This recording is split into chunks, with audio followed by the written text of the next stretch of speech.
একটা জটিল সমস্যা হয়েছে। একটা মহিলা মারা গেছে, তাকে গোসল দাফন করানোর জন্য আরেকজন মহিলা আনা হলো, যিনি গোসল ভালো দিতে পারেন। উনি এলেন, গোসল দেবার জন্য ঘিরে রাখা হয়েছে গরম পানি, নিমের পাতা, যা যা কুলের পাতা, বড়ির পাতা, যা লাগে সব আছে, সাবান শ্যাম্পু সব আছে, রেডি আছে। গোসল দেবেন উনি, ওনার প্রথমত গায়ে কাপড় সরিয়া, তারপরে তো একটু গোসলের ব্যবস্থা করবেন। কাপড় সরাইয়ে যখন তার গায়ে হাত লাগেছে, এই হাতটা ওই মহিলা রানের সাথে আটকে গেল, জোড়া লেগে গেল। জীবন্ত মানুষের হাত মৃত মানুষের পায়ে রানে জোড়া লেগে গেল, কঠিন মুসিবতে পড়লো। হাত টানা টানি খুব করলো, ছাড়াতে পারে না। আর মহিলা এলো, তারা সবাই টানাটানি করলো, চেষ্টা করলো, কিন্তু হাত ছাড়ায় না। মহা মুসিবতে পড়ে গেলেন। গ্রামের সমস্ত নারীরা চেষ্টা করলো, হাত ছাড়ায় না। পরেশান হয়ে গেলেন সবাই, চিন্তায় বাঁচে না, কেমনে হাত ছাড়াবে, টেনশনে বাঁচে না। মহা সংকট সৃষ্টি হলো। এমনকি ওরা এলাকার কাজী ডেকে আনলো। কাজী ডেকে এনে বিচার চাইলো, কি সমাধান করা যায়। একজন কাজী বললেন, শোনো, যেই মানুষটি মারা গেছে সে তো গেছেই, জীবন্ত মানুষ হাত জোড়া লাগছে, কোনো না কোনো সমস্যা আছে। জীবন্ত লোকের হাতটা কবজি থেকে কেটে দাও, কবজি থেকে কেটে দাও, তাহলে সমাধান হয়ে যায়। এখন যেই মহিলা জীবন্ত, তার স্বামী সন্তান আপনজন ছুটে এলো, না না না, আমরা তোমাদের উপকার করতে এলাম, গোসল দিতে আসলাম, আমরা কি অন্যায় করলাম, আমাদের হাত আমরা কাটতে দেব না। এবার আরেকজন বড় কাজী ডাকা হলো। সেই কাজী এলেন, অবস্থা বুঝে শুনি দেখি। উনি বললেন, শোনো, যে মানুষটা জীবন্ত সে তো বেঁচে আছে, ওর হাতটা ভালো থাক। যে মানুষ মারা গেছে, কবরে রেখে আনবো, পোকামাকড়ে খাবে দেহটা। এই দেহ পোকামাকড়ে খাবি। রানের সঙ্গে হাত জোড়া লেগেছে, ওই রানে পায়ের যেই জায়গায় জোড়া লেগে আছে, ওই চামড়া গোস্তটুকু কেটে তুলে নাও, হাতটা ছাড়ায় যাবে। মৃত মানুষের চামড়া গোস্তগুলো তো কবরে যাবে, পচে যাবে, খসে যাবে, পোকামাকড়ে খাবে। ওইটাই জায়গাটুকু কেটে বাদ দিয়ে দেয়। জীবন্ত মানুষটা ভালো রাখো, মৃত মানুষটাকে দাফন করে দাও। এখন মৃত মানুষটি, তার স্বামী, তার সন্তান দাঁড়িয়ে যায়, না না না, কখনো নয়।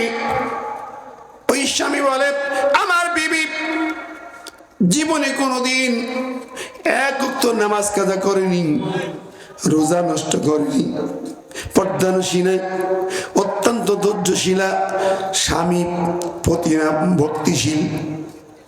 আমি এমন কোনো দিন নেই, কোনো দিন একটা কথা এসে ব্যথা অনুভব করেছে কিংবা আমাকে ব্যথা দিয়েছে। অতএব আমার এই পরেশগার মুত্তাকি স্ত্রী, তার মৃত্যুর পরে দেহ ক্ষত করা হবে, কাটা হবে, আমি তা মানতে পারি না, আমি মানব না। ওর ছেলেরা বলে, মানি না, তার গায়ে কাটতে দেব না। দুই পক্ষ মুখোমুখি, কোন পক্ষ নরম নয়। নেতৃবৃন্দ বিপদে পড়ে গেলেন। এখন সমাধান কি, চিন্তা ভাবনা করে পারে না। বলুন, আমি বললাম, ব্যারিস্টার বন্ধুরে, একটু বলো, দুনিয়ার কোন আইন দিয়ে এখন সমাধান করবে?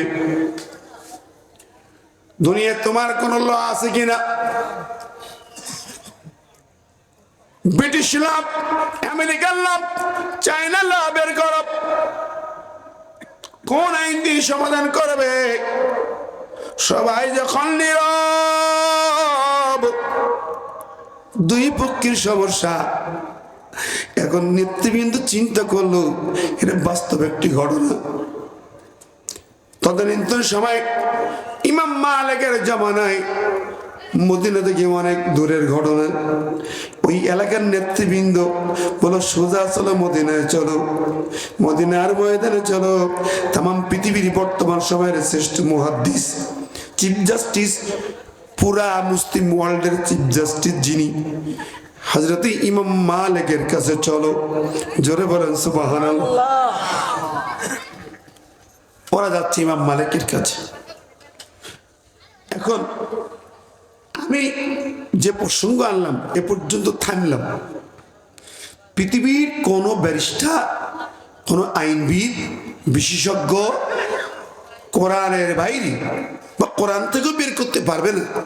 ওই সমস্যার সমাধান সবাই বলছে অসম্ভব। এই কারণে কারণ তা কাটতেই হবে। যার কাটতে দেব তারা প্রতিবাদ করছে, তার সমাধান কেমনে হয়? বর্তমান সময়ে যত বড় ব্যারিস্টার হন, আইনজ্ঞ হন, পারবেন পারবেন না। আল্লাহ বলে শোনাব, মা ফাররাতনা ফিল কিতাবি মিন শাই। দুনিয়ার এমন কোন বিষয় নেই যার সমাধান আমার কোরআনের মধ্যে দেওয়া না। আছে? কোরআনে আছে না নাই? যেমন আছে না নাই? অনেক লম্বা কথা। ওরা কার কাছে গেল? ইমাম মালিকের কাছে। মনে আছে? ইমাম মালিক মদিনার ইমাম শুধু নন, চিফ জাস্টিস। ইমাম মালিক এমন ইমাম, এমন জাস্টিস, কোরআনের হাদিস তার কলিজায় ভরা। 10 বছরের কোরআন হাফেজ, 14 বছরের হাদিসের হাফেজ। সুবহানাল্লাহ বিহামদিহি। বিচারপতি এরকম লোক লাগবে যার মধ্যে কোরআন নাই, হাদিস নাই, ওই লোকটা জাস্টিস হওয়া যাবে না। ঠিক না? ইমাম মালিক কাছে গেলেন, ইমাম এই সমস্যা, একটু ফতোয়া দেন, কি করবো লিখে দেন। বলেন না, মুখে মুখে ফতোয়া হবে না, সমাধান হবে না, আমাকে যেতে হবে সেখানে। আল্লাহু আকবার। মদিনা থেকে ঘোড়া হাঁকায়া সাথে জাল্লাদকে নিলেন, জাল্লাদ সাথে নিলেন, ঘোড়া হাঁকায়া চলে গেলেন সেখানে। বলে কোথায় তারা আছে, পর্দা করে দাও, আমাকে কথা বলতে হবে। চিফ জাস্টিস শুধু না, সারা পৃথিবীর সেরা ইমাম, লক্ষ লক্ষ হাদিসের হাফেজ, তিনি এসেছেন। লাখো মানুষ জমায়েত হয়েছে। আর এই ঘটনা সমাধান হবে চারটিখানি কথা। লক্ষ লক্ষ মানুষ জমায়েত হয়ে গেছে, সবাইকে ব্যারিকেড দেওয়া হলো। ওই 2 মহিলার স্বামী সন্তানকে সামনে ডাকা হলো, গ্রামের মাতব্বরকে ডাকা হলো, কাজীরা চলে আসছে। চিফ জাস্টিস আসলে ছোট জাস্টিস কি বাড়ি থাকে? সব কাজে হাজির। তোরা 2 কাজে 2 রায় দিয়েছিলে, দাঁড়াও। ইমাম মালিক প্রথমে অঙ্গীকার নিলেন, যা রায় হবে মানতে হবে, তবে রায় কোরআন আর হাদিস দিয়ে রায় হবে। জোরে বলেন সুবহানাল্লাহ। উনি শুনছেন, হিয়ারিং হলো, শুনতেছেন। ও বন্ধুরা, উনি যখন শুনতেছেন, হিয়ারিং নিচ্ছেন, ওই মহিলার কাছে জিজ্ঞেস করা হলো, মহিলা তুমি বলো তোমার হাত কেন জোড়া লাগলো? হে কান্নাকাটি করে, ও চিফ জাস্টিস, আমি বুঝতে পারি নাই কেন হাত জোড়া লাগছে। আমি তো তার গোসল দিতে আসলাম, তার গায়ের কাপড় সরাইয়া যখন তাকে নাপাকি পরিষ্কার করব, ওই সময় আমার হাত চুম্বকের মতো লেগে গেল। তুমি কি বুঝতে পারলে না? তুমি জানতে পারলে না কেন? কি করছো বলো, সত্য কথা বলো। বলে আর কিছু না। ইমাম মালিক বলেন, হ্যাঁ মহিলা, আমাকে কি তুমি চেনো? আমি কে? আমার কাছে 2টা রাডার আছে, যেই রাডার দিয়ে আমি ধরতে পারি। মিথ্যা বলে রিহাই পাবে না, পাবে না। সাবধান, এখনো সত্য কথা বলো। ইনি বিনি কাঁদে মহিলা, বলে কান্নার জায়গা না, এটা বিচার আদালত, আর আমি হলাম চিফ জাস্টিস, আমি যা রায় দেবো তাই হবে। তুমি এখনো স্বীকার করো কি করেছো, কি অন্যায় করেছো। বড় টেনশনে পড়ে গেল, আহারে এখন উপায় কি? ইমাম মালিক বলে, শোনো মহিলা, যদি তুমি না বলো, স্বীকার না করো, মনে রেখো দুইজনকে একসাথে দাফন করে দেব, দুটোই একসাথে কবরে ঢুকাবো। তখন তো চমকে উঠেছে, সর্বনাশ, উপায় কি? টেনশনে পড়ে যায়। আল্লাহর এই দিনের পাখি, তিনি বললেন, শোনো, কোনো সুযোগ নাই, এখনো স্বীকার করা, নইলে বিপদে পড়ে যাবে। তাহলে কি করা? মহিলা কি বলতে, শোনো, কি কারণে কি ঘটেছে, আমি ইমাম মালিক, আমার কাছে কিন্তু রাডারে চলে এসেছে, এখনো হিসাব করে তাড়াতাড়ি বাঁচতে চাইলে সত্য খুলে বলো। মহিলা বলে, আর কিছু জানি না। ইমাম মালিক বলেন, মহিলা রে, তুমি যখন ওর গায়ে হাত দাও, ওই সময় কিছু কি বলেছিলে, কিংবা সে মারা যাবার আগে তুমি তার বিরুদ্ধে কি বলেছ? তখন মহিলা চিন্তা করে, কি ঘটনা কি? এ মহিলা, তুমি তার গায়ে হাত দিয়ে কিংবা তার আগে কি বলেছো সেটা বলো। বলে না। ইমাম মালিক বলে, শোনো শোনো, والذين يؤذون المؤمنين والمؤمنات بغير ما اكتسبوا فقد احتملوا بهتانا وإثما مبينا। আল্লাহু আকবার। বলছে কোন আয়াত, যে যদি নাকি কোন মানুষেরা ইউজুনাল মুমিনিনা ওয়াল মুমিনাত, মুমিন নারী বা পুরুষকে কষ্ট দেয়, বিগৈরি মাক্তাসাবু, সে অপরাধ করেনি, তার বিরুদ্ধে কথা কইছে, অপবাদ দিল কিংবা মিথ্যা মামলা দিল, দেয় না ভাই? মিথ্যা মামলা তো ভরি ভরি নাকি? এইরকম মামলা দিলে কি হয়? আল্লাহ বলছেন, ফাকাদ ইহতামালু বুহতানা ওয়া ইসমান মুবিনা, তাহলে সে অপবাদের বোঝা, শাস্তি তাকে ঘাড়ে করে বহন করতে হবে। বুহতান, মিথ্যা অপবাদ। মহিলা, তুমি তার বিরুদ্ধে কি অপবাদ দিছো, কি বলছো সেটা বল। শোনো, কারো বিরুদ্ধে মিথ্যা অপবাদ দিলে, মিথ্যা মামলা দিলে তার দায়ভার তাকে বহন করা লাগে। আমি বুখারী শরীফের 4045 নম্বর হাদিস, আল্লাহ রাসূল বলেছেন, যদি কেউ কারোর বিরুদ্ধে কোনো বুহতান অপবাদ দেয়, ইল্লা ইরতাদ্দাত আলাইহি ইল্লাম ইয়াকুন সাহিবু কাযালিক, ওই ব্যক্তি ওই অন্যায় করে নাই, তুমি তার মিথ্যা অপবাদ দিছো, ওই অপবাদের বোঝা তোমার ঘাড়ে পড়বে। কে বলেছেন? আল্লাহ বললেন, রাসূল বললেন, আয়াত বললাম, হাদিস তো শুনলাম। ইমাম মালিক কয়, তুমি কি অপবাদ দিছো? ইমাম, আমি যখন তার গায়ে হাত দিই, তখন আমি একটি কথা বলেছিলাম, যে তুমি পর্দা করে চলো, নামাজ কালাম বন্দেগী করো, কিন্তু এর আড়ালে তুমি অন্যায় আকাম করো, তুমি তো জেনাকার, নাউজুবিল্লাহ। ইমাম মালিক বলে, তোমার ডকুমেন্ট আছে কিনা, তুমি দেখছো চোখে? বলে, আমি একদিন তাকে অমুক বাড়ির সামনে রাস্তা দিয়ে যাইতে দেখেছি, ওই বাড়িওয়ালা খারাপ লোক। রাস্তায় হাঁটতে দেখছো, সে কি সাথে ছিল? বলে না। তুই চোখে দেখো নাই? না, রাস্তায় দেখেই ভাবলে আকাম, বলে দিলা মহামান্যই করছো। এখন শোনো, কোরআনের বিধান হচ্ছে 4 জন সাক্ষী হাজির করো। কয়জন?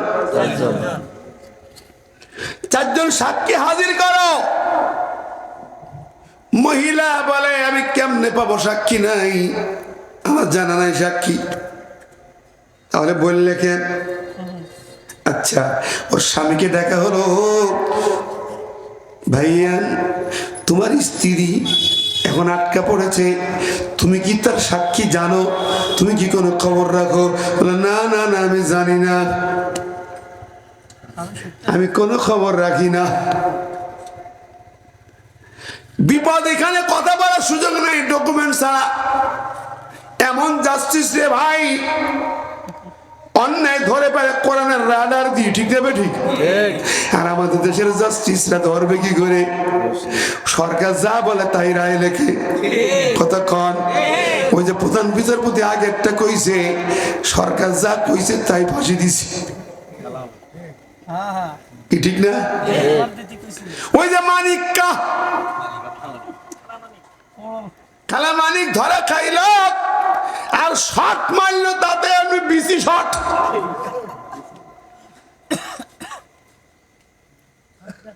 এরকম অনেক বিচারপতি দ্বারা সিনহা মিথ্যা রায় দিয়েছে, ঠিক না? ঠিক। বন্ধুরা আমার, বিচারপতি কারে বলে? কোরআন দিয়ে ধরে ফেলে। অ্যাডভোকেট লাগবে না, জেরা করা লাগবে না, উকিল মুক্তার লাগে না। বলা স্বামী, তুমি 4 জন সাক্ষী হাজির করো। তোমার স্ত্রীকে যদি বাঁচাতে চাও, ওর সন্তান পারবে নাকি? গ্রামের নেতা পারবে নাকি? কেউ রাজি হয় না, সবাই বলে পারবো না স্যার, সাক্ষী নাই। ওই জানে যে বলেছে, ওইটি সাক্ষী আনুক। এবার মালিক বলেন, এই কাজীরা তোমরা কেমনে রায় দাও? কোরআন কি খুলে দেখো না? কোরআনের রায় শোনো, এখনই রায় হবে, হিয়ারিং হলো, রায় হবে।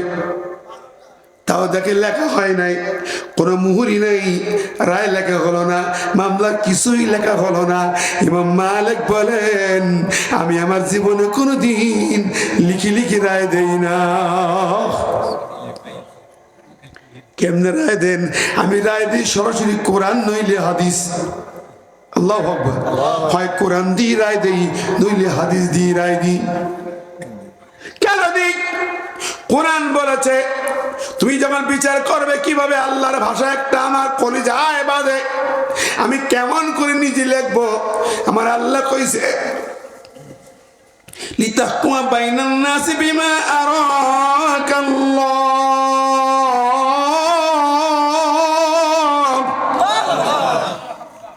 আল্লাহ বলে রায় দিবা, বিচার করো বিমা আরাকাল্লাহ। আল্লাহ যা দেখালেন, আল্লাহ যেভাবে দেখালেন, যেভাবে বললেন, সেইভাবে রায় দিবা। আল্লাহু আকবার। বলে আমি কোরআন যেমনে বলে তেমনে রায় দিই, হাদিস যেভাবে বলে সেভাবে রায় দিই। আমি নিজে রায় লিখে আমি গুনাহগার হতে রাজি না। বিমা আরাকাল্লাহ, কঠিন কথা এটা। আলেমরা দেখেন ভাষাটা। ইমাম মালিক বলেন, আমি এই জন্য রায় সরাসরি কোরআন শোনাবো। লক্ষ লক্ষ মানুষ শুনবে রায়, কোরআন শোনাবে, রায় দেবে। এত বড় জটিল সমস্যা সমাধানে যেখানে আমার পৃথিবীর, আধুনিক পৃথিবীর, ডিজিটাল পৃথিবীর ব্যারিস্টাররা পারবে না, বিচারপতিরা পারবে না। ইমাম মালিক রায় দেন, সূরা নূরের 4 নম্বরে আয়াত দিয়ে রায় দিলেন। তিনি রায় শোনাচ্ছেন, শোনো, ওয়াল্লাযীনা ইয়ারমুনাল মুহসানাত সুম্মা লাম ইয়াতু বিআরবাতি শুহাদা ফাজলিদুহুম 80 জালদা। জোরে বলেন সুবহানাল্লাহ। আল্লাহ বলেন, যারা সতী স্বাধীন নারীর নামে মিথ্যা অপবাদ দেয়, একটা ভালো নেককার মানুষের নামে মিথ্যা তোহমত দেয়, বুহতান আরোপ করে, এরপর সুম্মা লাম ইয়াতু বিআরবাতি শুহাদা, চারজন সাক্ষী হাজির করতে পারে না, তার শাস্তি হলো ফাজলিদুহুম সামানিনা জালদা। ওই মিথ্যা আরোপকারী, মিথ্যা মামলাকারী, অপবাদদানকারিনী, তার উপরে 80 চাবুক লাগাও। ফাজলিদুহুম, ফাজলিদুহুম আমারে হাজার মারুক। কি আমার সেখানে জি আদেশ। আল্লাহ চাবুক লাগাও, চামড়ার চাবুক, 80 চাবুক মারো। রায় হয়ে গেল কোরআন দিয়া, ঠিক না বেঠিক? মিথ্যা অপবাদ দিছে, চাবুক লাগাও। আচ্ছা হাত ছাড়াবে কি করবি? চাবুক লাগা, চাবুক লাগাই। সঙ্গে সঙ্গে জাল্লাদের রেডি, পিঠের পরে চাবুক শুরু হয়ে গেল। একটা একটা করে চাবুক লাগায়, রক্ত ঝরে আর চিৎকার করে, কোন সুযোগ নেই। মারতে মারতে 79টা চাবুক মারা হয়েছে, একটা বাকি। তখন আওয়াজ বন্ধ হয়ে গেছে, রক্ত পড়াও বন্ধ, আর রক্ত গায়ে নেই, সব পড়ে গেছে এরকম ভাব। নড়াচড়া বন্ধ হয়ে গেছে, মাত্রই একটা চাবুক বাকি। ইমাম মালিক বলেন, থামো জাল্লাদ, একটু থামো। অবস্থা কি? অবস্থা যেমন ছিল তেমন, শুধু নড়াচড়া বন্ধ। আচ্ছা শোনো জাল্লাদ, শেষ চাবুক মারবে, আল্লাহর কোরআনের বিচার ফায়সালা হয়ে যাবে ইনশাআল্লাহ। এবার আল্লাহু আকবার বলো। ইমাম মালিক বলে আল্লাহু আকবার। লক্ষ লক্ষ জনতা বলে আল্লাহু আকবার। চাবুক মারে, শেষ চাবুক মারা হলো, টট করে একটা আওয়াজ হলো, মহিলা বেহুশ হয়ে মাটির উপরে পড়ে গেছে। জোরে বলেন সুবহানাল্লাহ। হাত ছাড়িয়ে গেছে। আল্লাহু আকবার। বিচার কার? এরকম আইন এত কিছু থাকার পর